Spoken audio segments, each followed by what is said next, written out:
के अध्यक्ष और बिहार सरकार के पथ निर्माण और पर्यटन मंत्री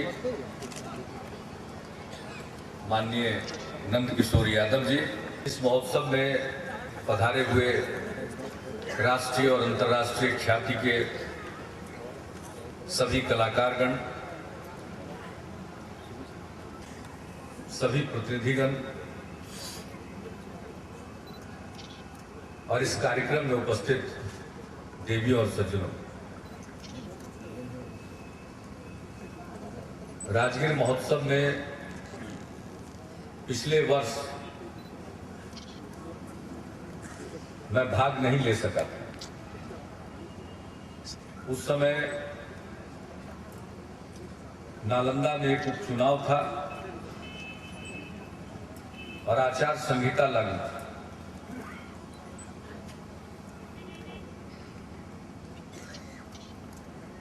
पहली बार राजगीर महोत्सव के कार्यक्रम में शामिल होकर मुझको प्रसन्नता हो रही है और इसके लिए मैं माननीय पर्यटन मंत्री श्री नंदकिशोर यादव जी के प्रति आभार व्यक्त करता हूं कि उन्होंने इस अवसर पर मुझे भी निमंत्रित किया। अब राजगीर महोत्सव को लेकर, इसकी तारीख को लेकर कुछ बातें सुनने को मिली। ये राजगीर महोत्सव पहले 25 अक्टूबर के आसपास होता था। इस साल से उसकी तारीख बदली गई है, तो ये कोई अनजाने नहीं हुआ। राजगीर महोत्सव में जो सांस्कृतिक कार्यक्रम होता है और वो अक्टूबर के महीने में जो वो कार्यक्रम, उसके साथ विश्व शांति स्तूप के स्थापना के साथ जो जुड़ा हुआ कार्यक्रम एक चलता आ रहा था, उस पर विचार करके ये निर्णय हुआ। वह एक बहुत ही महत्वपूर्ण कार्यक्रम है। हम इस बार उसमें आए थे, पिछली बार उसी कारण नहीं आ पाए थे जिसका हमने उल्लेख किया। जो कार्यक्रम होते हैं, राष्ट्रीय अंतर्राष्ट्रीय स्तर के कलाकार आवे, यहाँ का कार्यक्रम हो, स्थानीय कलाकारों को भी उभरने का मौका मिले, जिले से आवे, राजगीर से आवे, अन्य अगल बगल के इलाकों से भी आवे, बिहार से भी आवे, बिहार के बाहर के ख्याति प्राप्त कलाकार भी आवे और कला के रस में डूबकर उसका लोग आनंद लें और राजगीर के महत्व को याद करते हुए राजगीर के इतिहास को याद करें लोग। जो राजगीर की गौरव गाथा है उसको याद करें और जो प्रेरणा राजगीर से मिलती है उसको ग्रहण करने की कोशिश करें। यही मकसद होता है किसी महोत्सव का और वही मकसद होता है राजगीर महोत्सव का। अब हमने देखा, मेरा कुछ तजुर्बा था, अक्टूबर महीने में एक तो कार्यक्रम को आयोजित करने में कठिनाई लोगों को होती है। वो पर्वों का महीना है और पर्व के महीने में यूं ही लोग पर्व त्योहार में डूबे रहते हैं। उन्हीं पर्व त्योहारों के बीच में राजगीर महोत्सव भी विलीन हो जाता है।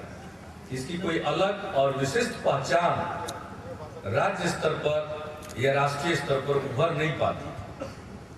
तो इन सब चीजों को सोच करके, और एक और भी कारण समझ लीजिए, ये जो अक्टूबर का महीना, वो जिस प्रकार का महीना होता है उसमें एक तरफ तो पर्व त्योहार का महीना है, ये जो डेकोरेशन के लिए भी अगर कोई सामान खोजे तो मुश्किल होती है, महंगा होता है, और जो प्रशासन है उन दिनों में दूसरे कामों में और खास करके कानून और व्यवस्था के संचालन के मामलों में व्यस्त रहता है। चाहे तो ज्यादा बेहतर ढंग से लेगा। अक्टूबर के महीने में पसीना चल रहा हो, चारों तरफ कीड़ा ही कीड़ा हो। जरा याद करिए, कलाकार जो इस मंच पर बैठते और ये चारों तरफ से रोशनी पड़ती है तो जरा कलाकारों के बारे में भी सोचिए कि जब वो गायन करने के लिए अपना मुंह खोलते हैं तो उसमें कितने कीड़े प्रविष्ट हैं। कभी आप लोगों ने सोचा है इस बात? अरे हर चीज का एक मौसम होता है और हर मौसम का एक मिजाज होता है। भाई इन छोटी चीजों पर कोई ध्यान नहीं देता। हमको मौका लगा वो उसी दशहरे के समय में ही जाने का। एक गिद्धौर महोत्सव था, वो दूरदर्शन और हमारे मित्र हैं वहाँ के सांसद थे दिग्विजय सिंह जी, उनका बड़ा आग्रह था कि आइए। गए साहब, मंच पर इतना बढ़िया सब कुछ बना हुआ है और उसमें हालत ये है कि जितने देर हम लोग, और वहाँ कोई इस तरह का कार्यक्रम नहीं था, भाषण देना तो संभव ही नहीं था। भाषण देना तो ऐसी स्थिति में कोई कहे कि बोलिए तो सजा, क्योंकि सैकड़ों कीड़े निकलने पड़ेंगे उस समय बोलने के लिए। जिसको बोलना पड़ता है हर मौसम में उसको पता है। तो फीता काटना था और इसी तरह से दीप प्रज्वलित करना था। हम लोग कीड़ों से नहा गए और इसके बाद लाइट ऑफ करवा करके हमने कहा भाई कलाकार आएंगे।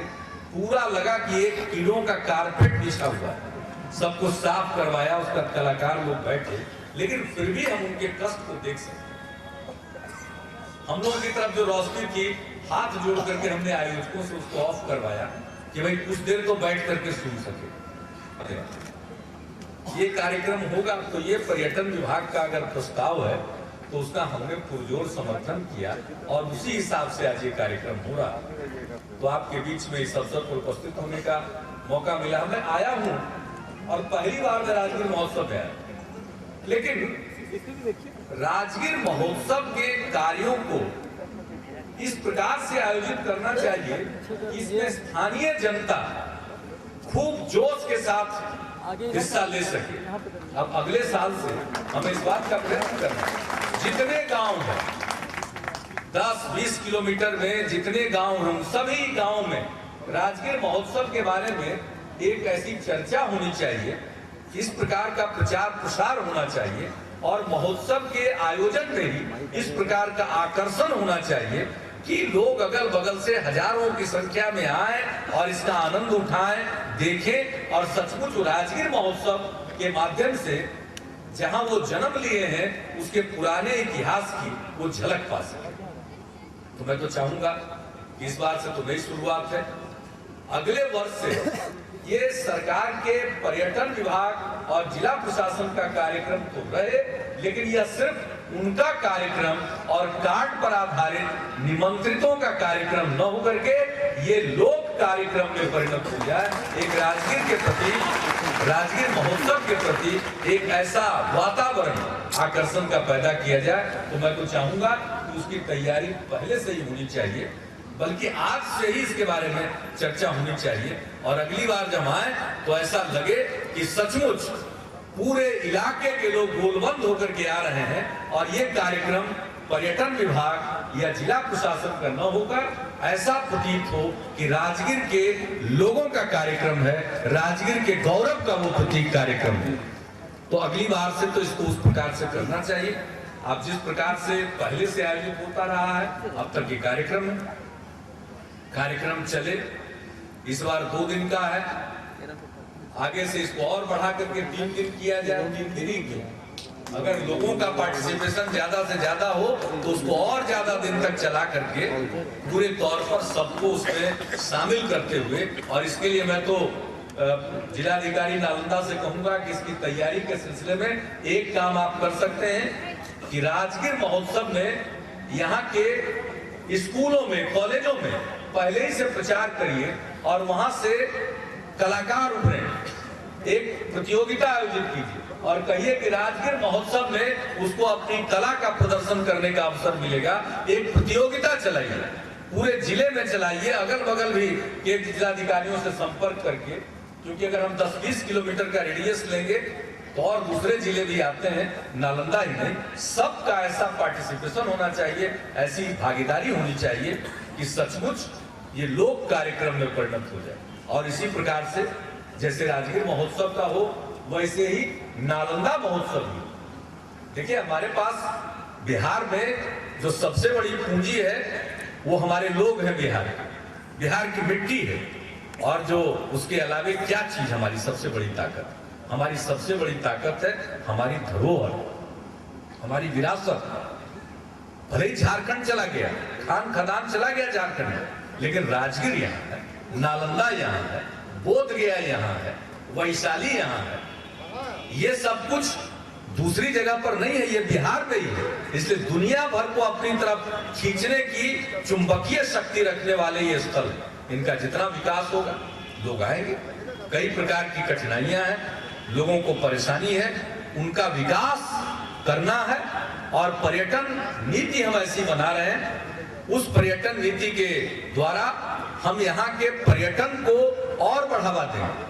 अब बोध गया तो कोई आना चाहता है, राजगीर कोई भी आना चाहता है, हर आदमी के मन में इच्छा होती है। नालंदा देखना चाहता है, क्या है?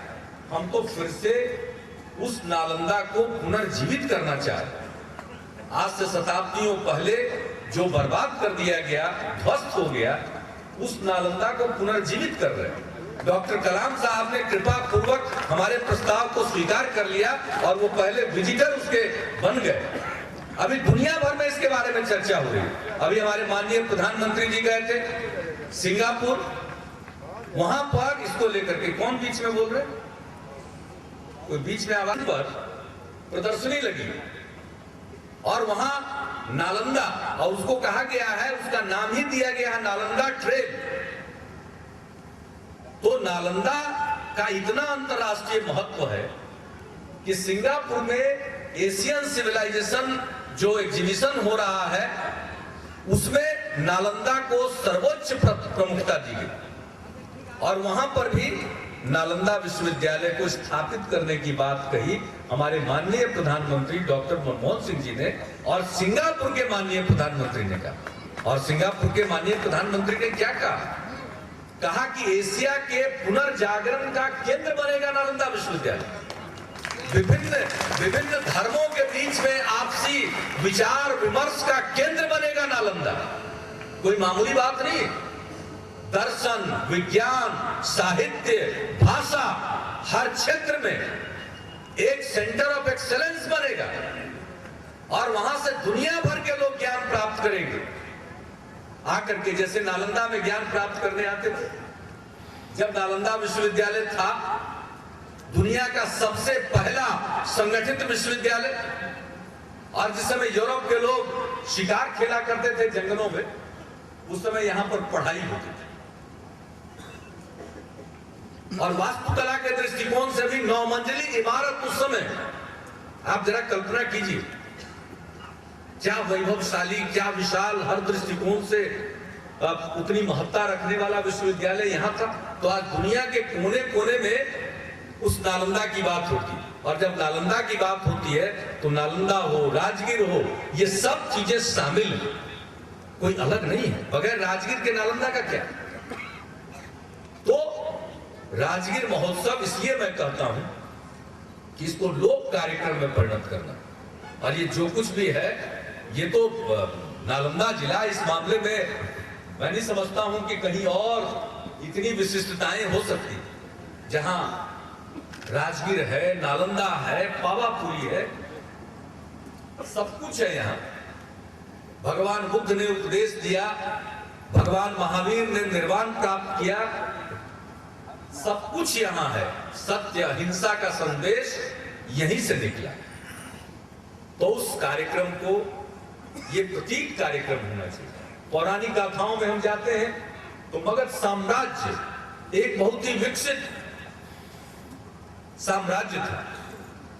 जब जरासंध की चर्चा होती है, उनकी सम्राट जरासंध की चर्चा होती है, क्या नहीं राजगीर के से तो जुड़ा हुआ, अगर माइथोलॉजी में जाइए, पौराणिक गाथाओं में जाइए तो राजगीर, उसके बाद के काल में आइए तो राजगीर, फिर मगध साम्राज्य की राजधानी रही, बाद में भी पाटलिपुत्र बाद में गया। तो ये तो अद्भुत स्थल है, इसका पौराणिक महत्व है, ऐतिहासिक महत्व है। तो इसके महत्व को ध्यान में रखते हुए लोक उत्सव हो, राजगीर महोत्सव लोक महोत्सव के रूप में हम लोग अगले साल से इसको आज ही संकल्प ले लें और लोगों की भागीदारी होनी चाहिए। अभी तो भाई महोत्सव हो जाता है, मीडिया के लोग भी आ जाते हैं, अखबारों में जगह मिल जाएगी, कुछ कलाकारों के गायन की चर्चा हो जाएगी, कुछ दो चार शब्द हम लोग भी बोल रहे हैं इसकी भी चर्चा हो जाएगी। क्या इतना ही से संतुष्ट होना है? कदापि नहीं। हमें फिर से ठीक ढंग से राजगीर को, नालंदा को, अपने अतीत को ठीक ढंग से लोगों के सामने प्रस्तुत करना है और इस ढंग से प्रस्तुत करना है कि दुनिया भर के लोग फिर से आकर्षित होकर के हमारी तरफ आए। अभी जो कम संख्या में लोग आते हैं, इतने लोग आएंगे, इतना विकास होगा, इतनी योजनाएं बन रही है। मैं आज आपको क्या बताऊं, अनफोल्ड मैं क्या करूं? एक एक करके करना अच्छा होता है, एक ही बार बता जाएंगे, आप सोचिएगा कि ये भी होगा, ये भी होगा, तो वो अच्छा नहीं लगता है। जितनी योजनाएं हम लोगों के मन में है पर्यटन के विकास को लेकर, इस इलाके के विकास को लेकर के, वो एक एक करके आपके सामने आए, वही बेहतर है, वही अच्छा लगेगा। अब एक ही बार सब कुछ बता देंगे तो हमको भी तो यही रहना, आपको भी यही रहना, बाकी सब कुछ बदल जाएगा। लेकिन जब तक जीवन है, हम आपके हैं और आप हमारे हैं, ये बदलने वाला नहीं है। इसलिए जो भी हमारी हैसियत है, ताकत है, हम उसका इस्तेमाल तो करेंगे और ये होगा। लेकिन अब आज आ गए हैं यहाँ तो कलाकारों को हम भी सुनना चाहते हैं, मेरी भी इच्छा है, तो हम ज्यादा समय नहीं लेंगे। लेकिन दो चार बातें हैं जिसका जिक्र होता रहा है, हम सांसद भी रहे हैं, यहाँ के जनप्रतिनिधि भी रहे हैं। अब ये राजगीर का जो सीवेज सिस्टम है वो पुराना हो चुका है, ध्वस्त हो चुका है। उसकी जगह पर बिल्कुल आज के समय की जरूरत के मुताबिक, जिसकी चर्चा आप सब लोग जब हम सांसद थे मेरे पास बैठ करके किया करते थे, उसी के अनुरूप यहाँ करने के लिए हमने मंजूरी दिला दी है। अब कलेक्टर साहब को उसका पूरा का पूरा डीपीआर बना के जितना पैसा लगे, लेकिन राजगीर के उस दुख को दूर करना है, क्योंकि लाखों की संख्या में लोग आते हैं और ये दुख दूर होगा आपका। तो सीवरेज सिस्टम नए प्रकार से आज की जरूरत के मुताबिक उसका निर्माण कराया जाएगा। और हमारी पौराणिक बात, हमने जरासंध की चर्चा की, तो कौन नहीं जानता, राजगीर को आता तो बिना जरासंध का अखाड़ा देखे लौटता। हम लोग बच्चे थे तो उसी समय देखने आए थे। तो जरासंध के अखाड़े के जरूरत है उस ठीक ढंग से उसको विकसित करने की, सड़क उसका ठीक करने की। तो जरासंध के अखाड़े का जीर्णोद्धार और वहां जाने के लिए ठीक ढंग से पथ निर्माण का कार्य, उसको भी हम लोगों ने मंजूरी दिया है, तो ये भी हम लोग करेंगे। फिर राजगीर में जो वैतरणी, सरस्वती नदियां हैं, इन सब लोगों की, इसके सब की खुदाई, उसका सौंदर्यीकरण हो जाए, नौका विहार जैसी सुविधा मिल जाए। दिक्कत हुआ है कि सदैव नारायण आर्य मेरा एक गजबा पड़, इसलिए एडवांस में डिमांड किए, हम इनको कह दिए थे कि खाली मांग कीजिएगा आप सीवरेज सिस्टम वाला, माने नहीं। इसीलिए उस सब बात वही मखदूम कुंड का विकास, हम आ जाए थे तो हमको कई लोगों ने कहा कि मखदूम कुंड अब तो अगली बार आवेंगे, हम तो पहले भी जाते रहे, फिर हम मखदूम कुंड जाएंगे, उसका भी ठीक ढंग से विकास हो, बाकी कुंड का भी ठीक ढंग से विकास हो। ये सब के लिए धनराशि का आवंटन किया जा चुका है। और शायद आप लोगों को मालूम हुआ होगा, राजगीर में एक अंतर्राष्ट्रीय स्तर का कन्वेंशन सेंटर भी हम लोग बना रहे हैं, लगभग 27 करोड़ रुपए की लागत से, ताकि लोगों को यहाँ सम्मेलन करने में आए, ठहरे, सब कुछ हो। और उसमें हम पे सम विकास योजना का भी कुछ पैसा डीएम ने उसको करके रखा था, लेकिन हमने कहा कि नहीं, इससे काम नहीं चलेगा, हम भव्य बनाना चाहते हैं। तो हमने भी, आजकल हम एमएलसी भी हैं, तो अपना पैसा भी दिया, कई एमएलसी लोगों से भी हमने लिखवा दिया। अब उसके अलावे में जो भी पैसे की जरूरत है, उस पैसे की मंजूरी राज्य सरकार कर रही है और 27 करोड़ रुपए की लागत से एक भव्य कन्वेंशन सेंटर भी राजगीर में बन रहा, ताकि जो लोग भी आएंगे बाहर से, इतने लोग आना चाहते हैं, इतना सम्मेलन करना चाहते हैं, इतना आपस में विचार विमर्श करना चाहते हैं, वैसी कोई जगह नहीं थी, तो वो भी बनाया जाएगा। राजगीर का विकास होगा, सबका विकास होगा। तो आज आपके बीच में आकर के मुझको खुशी हुई और मैं समझता हूं कि अब तरुण जी इसका समर्थन करेंगे। लेकिन इसके बाद भी आप कहिएगा कि अक्टूबरे में ले जाइए तो हम अक्टूबरे कर देंगे, हमको कोई एतराज नहीं है। इसलिए क्योंकि अब